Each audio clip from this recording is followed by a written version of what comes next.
Bienvenue sur notre chaîne Decacode. Un pouce bleu égale un merci beaucoup qui ne mange pas de pain. Abonnez-vous à cette chaîne. Sonnez la cloche afin de ne manquer aucune de nos vidéos. Likez ou aimez cette vidéo. Enfin, laissez un commentaire ou une remarque.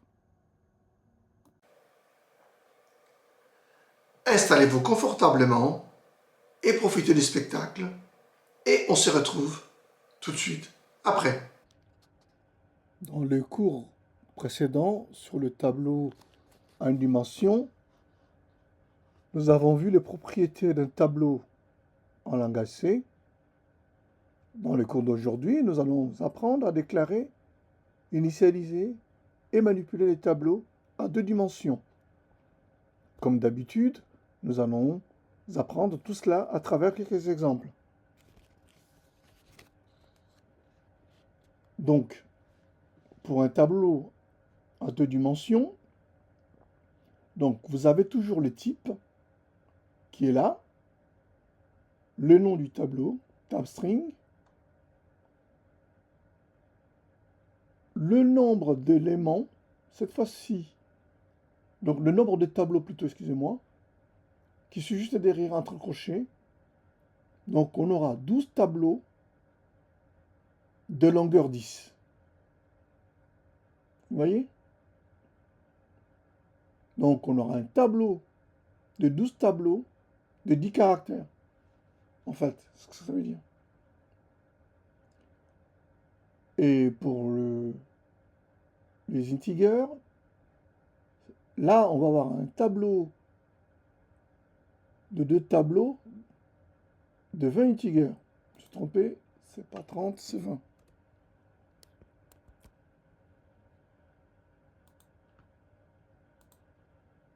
D'accord? Alors, dans cet exemple, on va commencer avec les tableaux à deux dimensions de type caractère. Et comme je vous ai dit, en langage C, ce type de tableau est appelé tableau de tableau. Et pour l'initialiser, ou les remettre à zéro, si vous voulez, on fait deux boucles for imbriquées. D'où l'importance d'avoir suivi les cours sur les boucles imbriquées. Vous voyez, là, ça va me permettre d'initialiser mon tableau de dimensions en parcourant tous les tableaux. Donc les i parcourent tous les tableaux que j'aurai déclarés. Et pour chaque tableau, je mets son élément à 0. Donc IJ est la case à l'intersection de la ligne et de la colonne. Voilà ce qu'il faut comprendre. Je vous mettrai un petit dessin à la fin du cours. Et pour remplir le tableau à deux dimensions de type char, on va utiliser tout simplement la fonction stereoscopie. Donc, comme je vous avais dit, que c'est un tableau de 12 tableaux de 10 caractères. Donc, on va l'indexer par 0 jusqu'à 11. Et à chaque case du tableau, on lui affecte le nom du mois de l'année. Janvier, février jusqu'en décembre. Voilà, c'est très simple.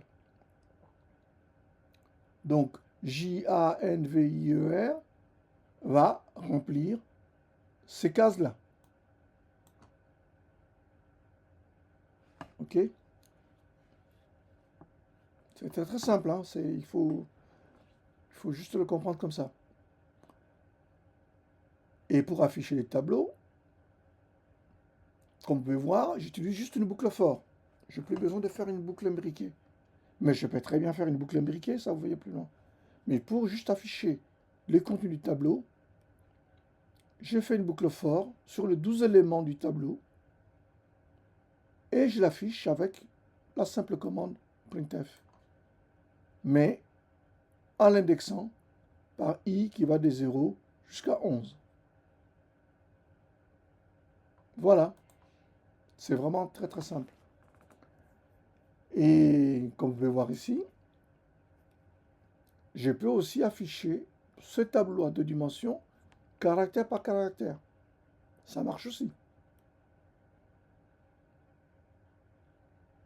Et comme d'habitude, on va commenter les parties qui ne nous intéressent pas encore pour nous intéresser qu'aux parties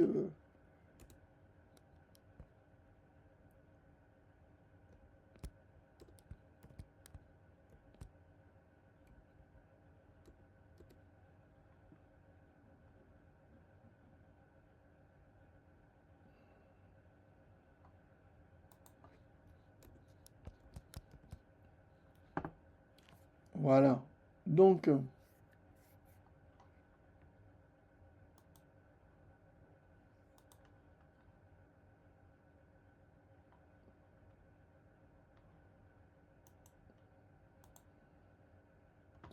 voilà.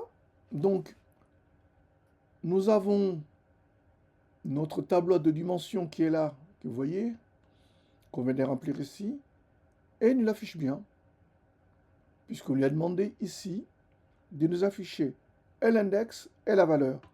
Donc l'index c'est 0, la valeur, voilà, jusqu'en décembre. Et comme je vous avais dit tout à l'heure, je peux aussi l'afficher caractère par caractère. Dans ce cas-là, j'utilise un tableau de dimensions. Et j'utilise plutôt 2 boucles imbriquées, excusez-moi, pour un tableau de dimensions. Donc, j'ai les I pour le tableau, je balaye tous les tableaux, et les J, dans chaque tableau, je vais balayer caractère par caractère tout le tableau.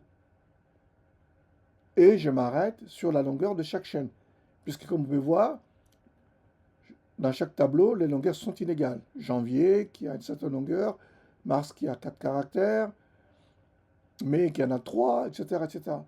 Donc, pour être sûr de ne pas me planter avec le printf, j'utilise bien strlen qui va me donner la longueur pour chaque tableau. Et pour ça, j'obtiens janvier, février espacé, puisque j'ai demandé à mettre un blanc derrière. D'où on a J-A-N-V-I-E-R. Si je l'enlève, eh bien, ça sera exactement comme ici. Vous voyez? Très très simple, le tableau de dimensions. D'où l'importance de bien maîtriser les boucles imbriquées. Alors, donc ce qu'il faut retenir,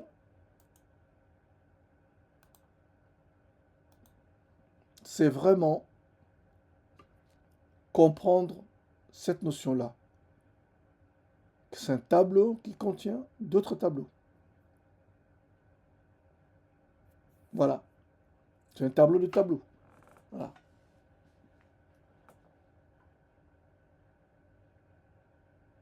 Bien mémorisé. Que ça, c'est le nombre de tableaux.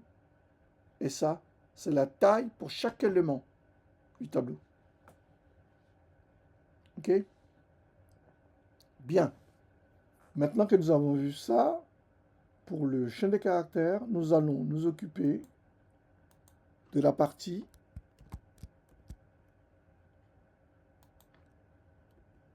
tableau à 2 dimensions pour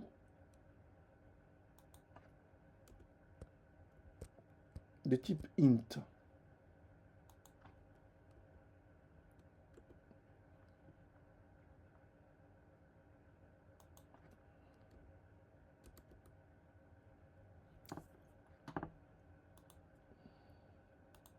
Ok. Pour le type int, par mesure de précaution, il vaut mieux initialiser. Dans mon exemple, j'ai décidé d'initialiser chaque élément du tableau par la valeur -1. Mais libre à vous de mettre la valeur que vous voulez. Mais il faut juste qu'elle soit pertinente pour que vous ne la confondiez pas avec les valeurs que vous allez mettre à l'intérieur. Donc, moi j'ai mis -1. mais vous pouvez mettre tout ce que vous voulez. D'accord? Alors, le but de la manœuvre dans cet exercice, c'est juste, pour illustrer donc cet exemple, c'est de mettre dans ces tableaux à 2 dimensions, de mettre dans le premier tableau les nombres pairs, et dans le deuxième tableau les nombres impairs. Tout simplement. Juste pour illustrer en fait l'exemple. Donc, remplir le premier tableau avec les nombres pairs, compris entre 0 et 20, et remplir le deuxième tableau avec le nombre impair, compris entre 0 et 20 aussi. Voilà. Le but de l'exercice, il est là. Donc, qu'est-ce que j'ai fait? Sur la première boucle, donc ça sera le premier tableau,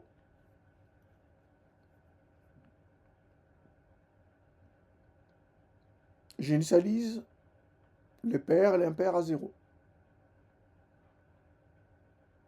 Et en balayant toutes les cases, pour chaque tableau, je regarde, calcul du reste de la division entière du nombre J par 2. Si le reste de la division entière du nombre par 2, ce qui est le cas ici, et que je suis sur le premier tableau, alors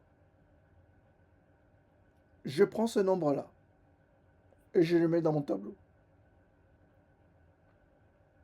Mais si le reste de la division entière est différent de 0 et que je suis sur le deuxième tableau, alors je prends les impairs. Et après tout, après avoir fait tout ça, je peux afficher les contenus. Je peux afficher le nombre pair et le nombre impair. C'est tout simple, hein? C'est juste un exercice de style en fait. Donc on va compiler. Voilà. Donc j'ai bien les nombres pairs qui sont là sur le premier tableau et le nombre impair qui sont sur le deuxième tableau. Mais tout ça fait partie d'un seul tableau. Voilà ce qu'il faut comprendre. C'est un tableau qui en contient 2 autres. Un de nombre pair, un de nombre impair. Mais c'est juste un seul tableau. Ok? Voilà. Parce que tout simplement ce que j'ai fait, c'est y égale à 0. Je mets libellé. Sinon, je mets celui-là. Mais dans tous les cas, j'affiche les nombres. C'est pour vous faire voir que c'est vraiment les éléments d'un seul tableau, tabliente. Voilà. Tout simple.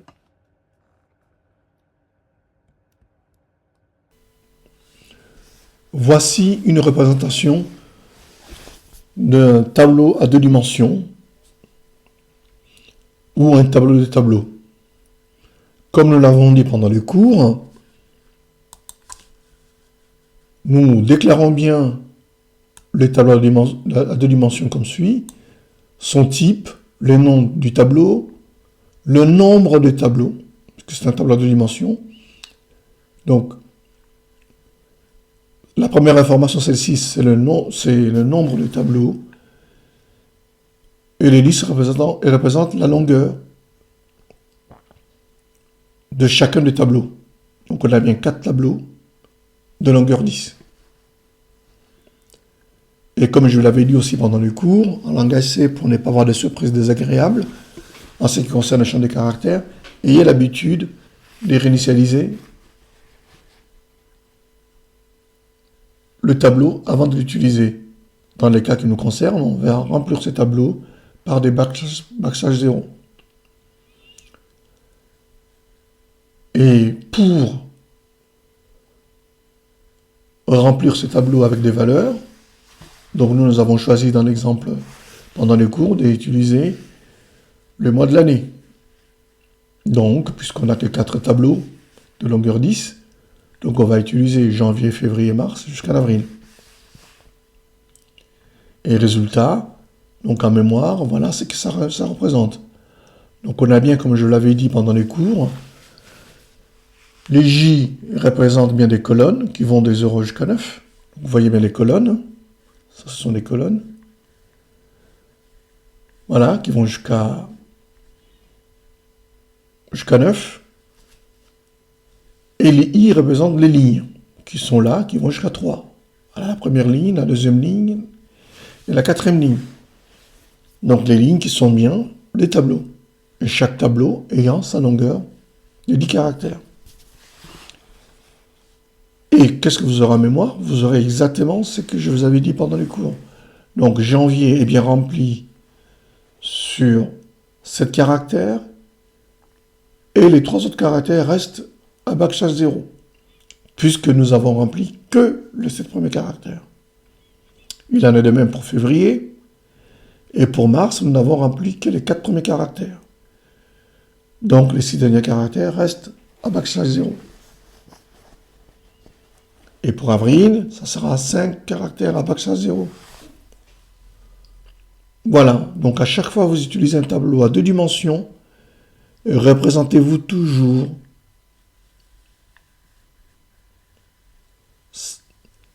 cette image. Avec, comme je l'avais dit, à chaque intersection des IJ, on a l'élément. Voilà, l'intersection des IJ. C'est J, c'est A, c'est E, c'est R, c'est S, etc. Voilà.